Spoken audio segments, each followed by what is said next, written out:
It is 7:30 Pacific, and that means it's time for your daily financial news. Yes, folks, we do this on Saturday. Hint, we also do it on Sunday. That's how come we could do it 1,000 days in a row. Shout out again, Gary V and Nipsey Hussle for a conversation now 3 years ago, maybe 4 years ago, that kind of sparked this daily financial news. So thank you very much, Gary and Nipsey Hussle. Quick thing first. Need a little bit of your help.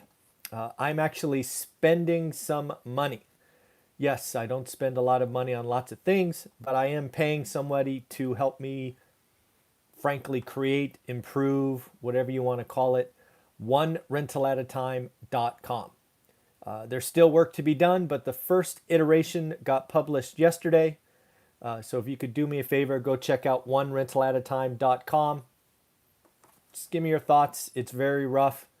It's early, but hopefully you see a site that kind of represents me, kind of shares what we are on this channel, what the books are, all of those things.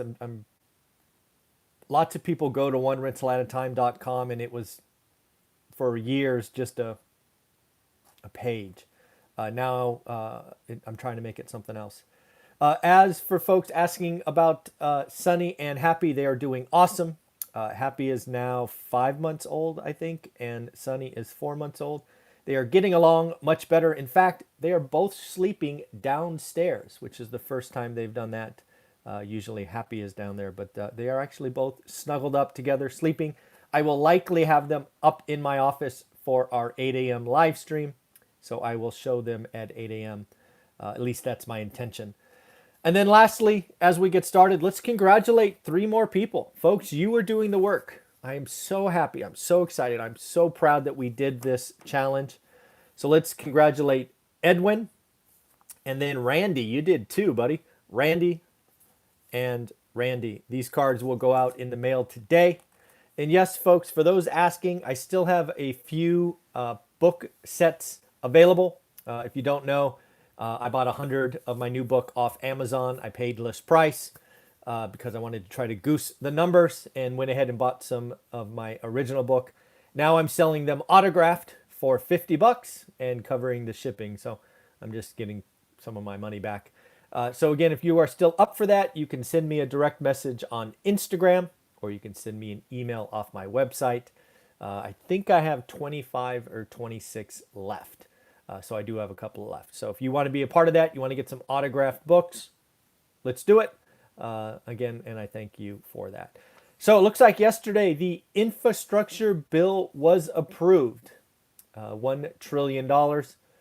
Much of that money already allocated. I think I read an article somewhere where they're leveraging $230 billion of unspent funds from previous things. You know, a little bit of here, a little bit of there. But yes, we are looking to, the infrastructure bill should be on Biden's desk. I guess it could be on his desk today. They might wait for the markets to be open on Monday, but that will be signed. Roads, bridges, physical infrastructure. So it is done. I'm going to jump to the bottom here. It looks like there's a lot of folks in the government kind of trying to spin this story. And I want to ask you if it makes sense, because sometimes my logical brain gets in the way and I don't get it. I fully admit it is a blind spot that I have. But here is what I keep reading. Folks, don't worry. We're going to spend $5 trillion and inflation is going to go down.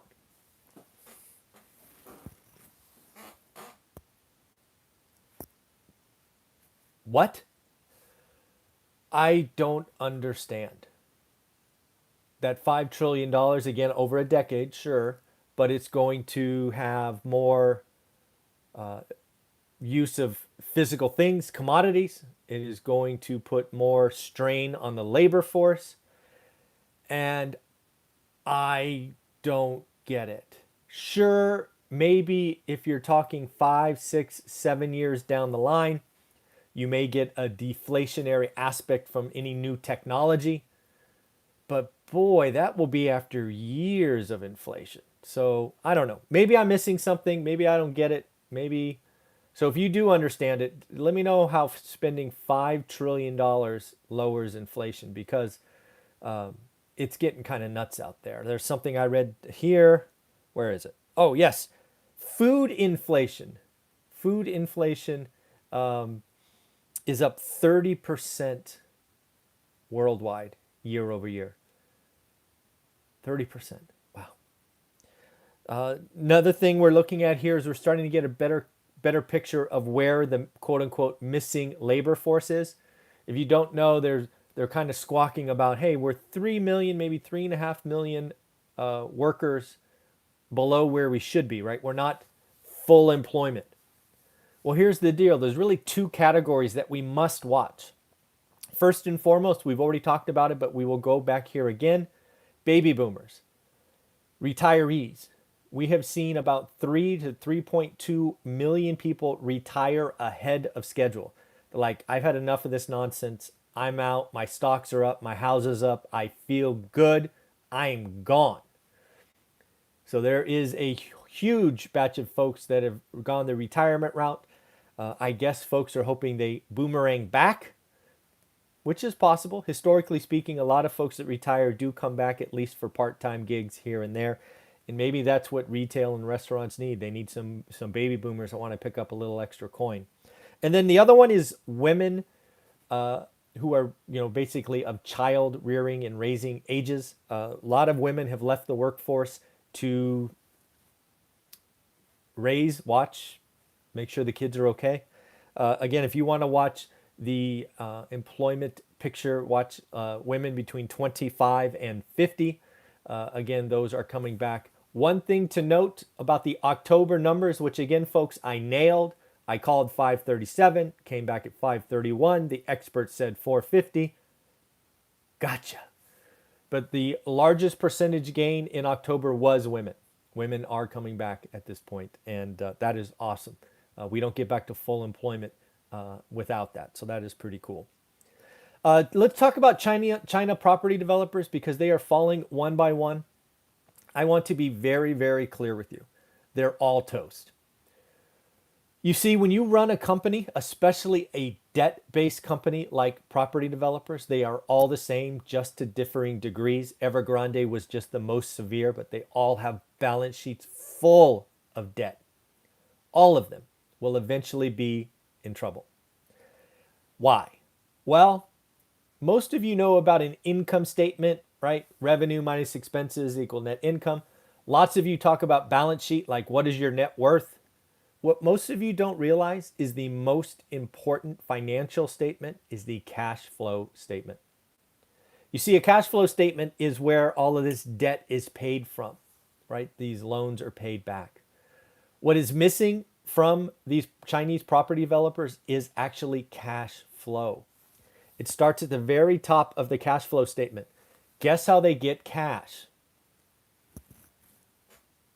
They sell stuff. Right now, I believe the Chinese consumer is on strike.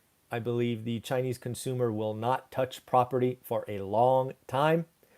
And if you are a property developer who is leveraged, even conservatively leveraged, let alone high leverage, if you aren't selling units, you're dead. The only question is, when are you dead? Cash flow is like blood through the body. You can survive a little bit if your blood leaves your body, if you will, but eventually we all die. Just, you're dead. I believe Chinese property developers are dead. They're going to starve, or whatever the right word is, because the cash flow has stopped, right? It has stopped. You can't goose Chinese citizens to keep buying homes. They've now learned that that's a bad business. It's a bad risk. It is the pain. The dominoes are already falling, and you can't get out of the way. They're all in trouble. They're just all in trouble. We are now seeing what we called for over a year and a half ago. Eventually, travel stocks would race higher and stay-at-home stocks would race lower. Hello, yesterday. Peloton. Hopefully none of you owned it. If you do own it, well, congratulations. It's on sale. 35% off in one wicked day. I hope you did not own a lot of it.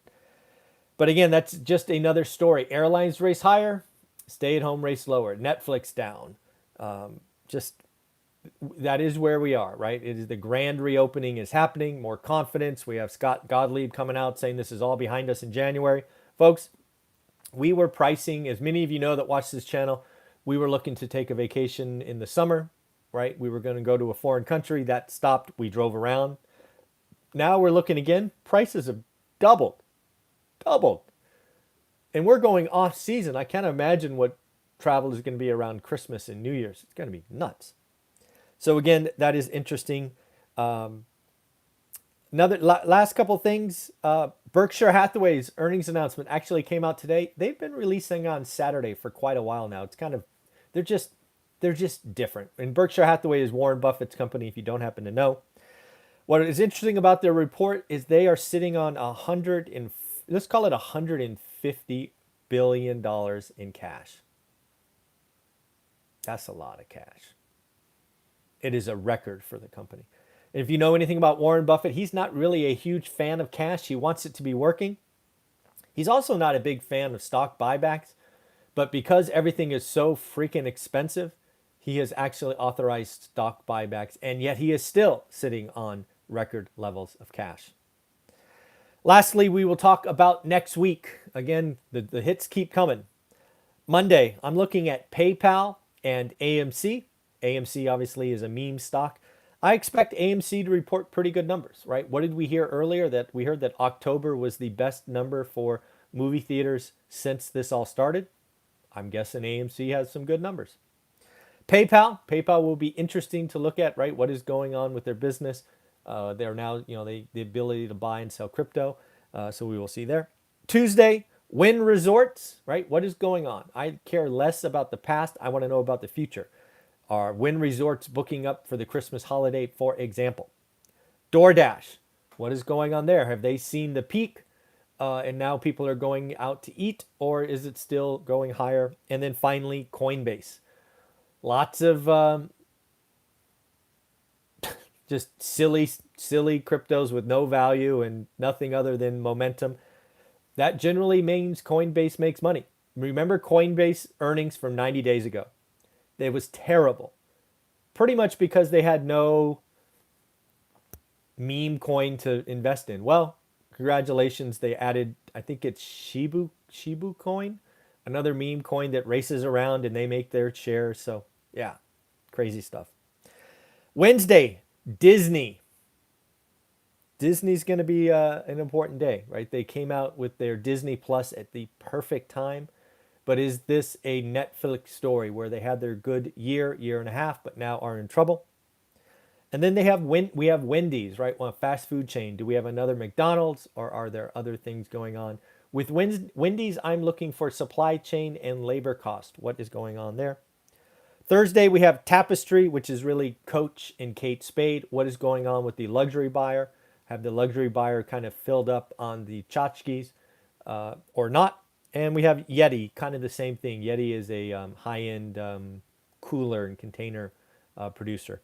I'm really wondering what's going on with the high-end consumer, right? They had their day in the sun. Are they now retreating? We shall see. And then Friday, there is Warby Parker, their first financial statement as a public company. They are a glasses company, so it will be interesting to see what's going on there. So, folks, that's what I got for you this Saturday. Thank you for your daily viewership. We will be going live in 16 minutes. Bring your questions, ask your questions. I did a live stream yesterday about quiet desperation and how I think all of you can turn your hobby into side hustle, into real money. Happy to talk about that again if questions arise. Talk about writing a book, whatever you want. And of course, real estate investing as well. I'm here for you. We will do that at 8, and then at 9, I will jump over to my private Facebook group and talk to those folks there in a much, much smaller atmosphere. You want to be a part of this private Facebook group. It's 1,000+ people that are like-minded, doing the work every day, celebrating together, asking questions, networking. It is an amazing group of individuals. If you don't have that, you need to spend $300 and join. And again, this $300 lasts another month or so, because on January 1st, it goes up. You have plenty of warning. I don't want to hear about it. January is going to be more expensive. If you buy it now, You get all the extras. I don't charge you more later. So if you, come on, you know you're going to buy it. Just buy it now, get it over with, and join the Facebook group. So take care of yourself. Talk to you in now 14 minutes. Bye-bye.